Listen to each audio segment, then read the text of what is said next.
హైదరాబాద్ పాతబస్సు చంద్రయానగుట్ట నియోజకవర్గం కాంగ్రెస్ పార్టీ అభ్యర్థి B Nagesh B Pharm అందుకున్నారు. కాంగ్రెస్ పార్టీ తనను ఎమ్మెల్యే అభ్యర్థిగా అవకాశం కల్పించినందుకు కృతజ్ఞతలు చెప్పారు. నాయకులు కార్యకర్తలతో కలిసి నామినేషన్ వేశానన్నారు. ఈ సందర్భంగా అత్యధిక మెజారిటీతో గెలుస్తానని ధీమా వ్యక్తం చేస్తున్న కాంగ్రెస్ పార్టీ అభ్యర్థి బి నగేష్ తో ముఖాముఖి.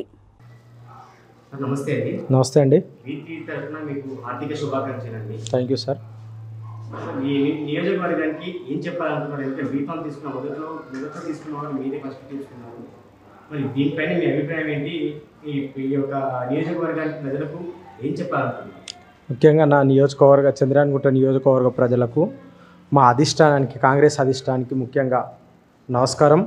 నేను మీ బోయ నగేష్ చంద్రయానగుట్ట ఎమ్మెల్యే అభ్యర్థిగా పోటీ చేస్తున్నాను.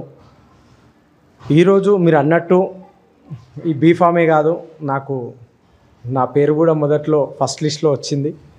దీనికి కూడా ఒకసారి మా తల్లి సోనియా గాంధీ గారికి, రాహుల్ గాంధీ గారికి, మల్లికార్జున ఖర్గే గారికి, రేవంత్ అన్న గారికి, వాళ్ళందరికీ కూడా నా శిరస్సు వంచి నమస్సుమాంజలి తెలియజేస్తూ, ఏదైతే నా ఫస్ట్ లిస్ట్లో పేరు వచ్చిన తర్వాత అంటే నేను చేసిన కార్యక్రమాలు ఉండొచ్చు, నేను చేసిన అభివృద్ధి ఉండొచ్చు, నేను చేసిన పార్టీ మీద ఏదైతే యూత్ కాంగ్రెస్లో నేను పనిచేసినప్పుడు చాలా విధాలుగా మేము పనిచేసినాం గ్రేటర్ హైదరాబాద్లో.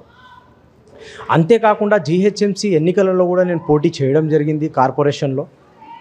అక్కడి నుంచి కూడా మాకు ఈరోజు కాంగ్రెస్ పార్టీ అధిష్టానం నుంచి నేను పోటీ చేయడం జరిగింది. ఆ అధిష్టానం నన్ను పంపించి, అంటే నేను చేసినప్పుడు కూడా అప్పటి ఫీడ్బ్యాక్ కూడా తీసుకుంది. ఈరోజు నాకు టికెట్ వచ్చిందంటే ఏదో నేను మా నాన్న ఎమ్మెల్యే కాదు, ఒక ఎంపీ కాదు, కనీసం కార్పొరేటర్ కూడా కాదు, గల్లీ లీడర్ కూడా కాదు.